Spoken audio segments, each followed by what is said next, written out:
in our time, in our situation, also on a society level and on a political level and so on, and in the development of psychotherapy, I think just especially from what I learned from Erickson, I'm sure maybe that's very similar to you, what we've learned and what we learned from other people and what we learned from our own experience.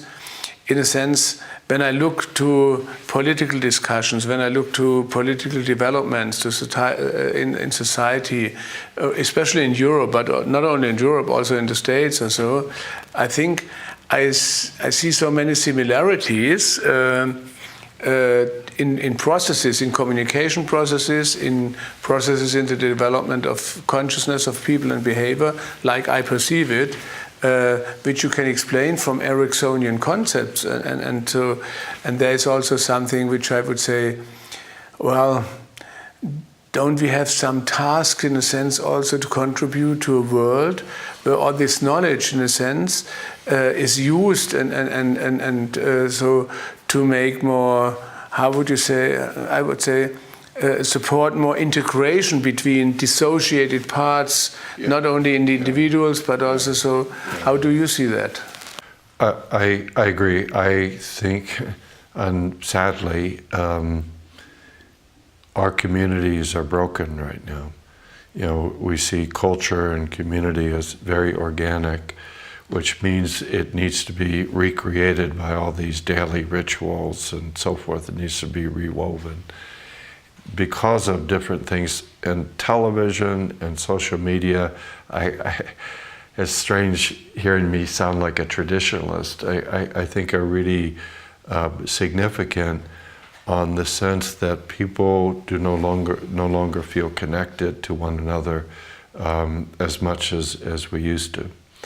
Arthur Koestler in the 50s coined this term holon to describe the systemic idea of something that is whole and complete at one level, but merely a fragment of the next higher level. And I think human beings are excellent examples of holons, that we are, at one level, we're autopoietic, but at an equally important level, our identity is a part of a we-ness.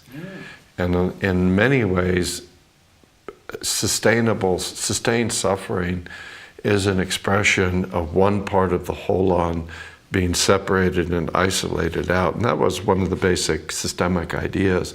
The identified patient, and also Erickson, you're never focusing just on the problem, but all the resources of the person. I think this is happening at epidemic levels, and I think the fascism and the violence and the economic equality that is occurring is an expression of that isolation of the parts from the greater whole. So if we don't make a significant shift, we're not going to be able to do psychotherapy. You know, I think it's going to get so bad. You know, I think we can see, I mean, in my country, Donald Trump was just elected, and I think that's a really bad sign. It's a sign of total disintegration and disconnection and dissociation in the politics of cruelty. Mm-hmm. So I think everything we're talking about, that what we were able to be lucky enough to learn and look at in smaller applications, we have to bring it into larger communities.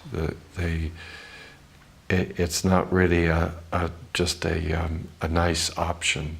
Yeah, it's a necessary it's a necessary decision. Yeah, that's it.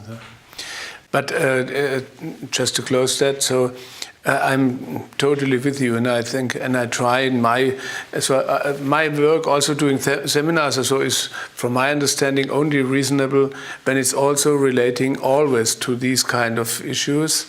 It's a very small thing, but like Buckminster Fuller said, act local, think global, act local. So you can just do what you can do, but I experience it every day, in a sense, also inside of me as a challenging task in that way, that, for example, when I look at people which I would call fascist or so, I get this immediate response of saying, oh God, he should be hit, or this asshole or so, or these politicians, they should be whatsoever, something very discounting. And on the other side, I know exactly from my understanding, if I would follow these impulses in my way, I just would repeat the same pattern which I accused them, in a sense. But nevertheless, I have to stand up and take a position, a clear position, for another world and for another co-cultural coexistence and things like that. But also have to, and it's hard for me, emotionally also hard, to stay open to communication with those people. Of course, I can't force them, but always to try to invite them to communicate, because my understanding is they do it for a certain longing, for a longing also to belong to a community, to come out of isolation, become out of being afraid of all those things, but use, in a sense, solutions or attempts of solutions which are destructive. But to have this contradictory things inside of it, that's very hard. But maybe those are just complementary. I mean, I think you would agree. I mean, I've always had this rule in my office that clients are free to have all sorts of different experiences, but it's not okay for them to do physical violence. Okay, of course. So they can't break furniture, they can't hit other people. That's totally out of bounds. And so that response requires a clear-centered no. Exactly. And then if we see, on the other hand, our addiction is sort of another thing, is that I think it's important to point out to people, when you do this addiction, to try to reflect, you are dishonoring everything that you value and you love.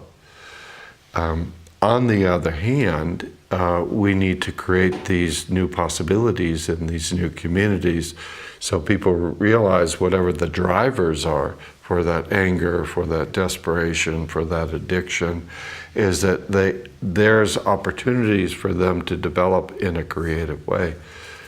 The fact that you're saying that it's so hard, I think, I totally agree with it, illustrates how hard it is for everybody. I mean, if people in our situation, we're pretty well off going to. We have so many opportunities, of course, yeah. And we've had so much education, and we find that to be open to these intense differences is stretching us beyond where we've been before. Then we realize, boy, I mean, for people who've grown up and really without education and et cetera, it's hard. Of course. But it has to be done. Yeah. Because we can't let violence destroy. Exactly. In Germany, I don't know how you call that, but in Germany, for the constitution and things like that, there is a kind of and I like this part. There's no freedom for enemies of freedom, and you have to put no, not one step more on the one side, but on the other side, in a sense, you have to offer opportunities to be still in contact, right. But only when the action is stopped, in a sense. Right. And but it begins inside of myself, I realize in myself, because sometimes I would like to go with this impulse, or just hit him in the face, this asshole and so, but then I would just repeat the same action. So, and to work, it's always to work in two directions. Right.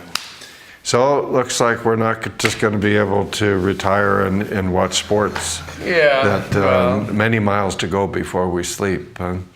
There's a lot to do in the world. So how about it? Let's go on. Mm-hmm. But now we stop here. Yeah, we'll stop here. Thank you very much. Thank you so much, Günther.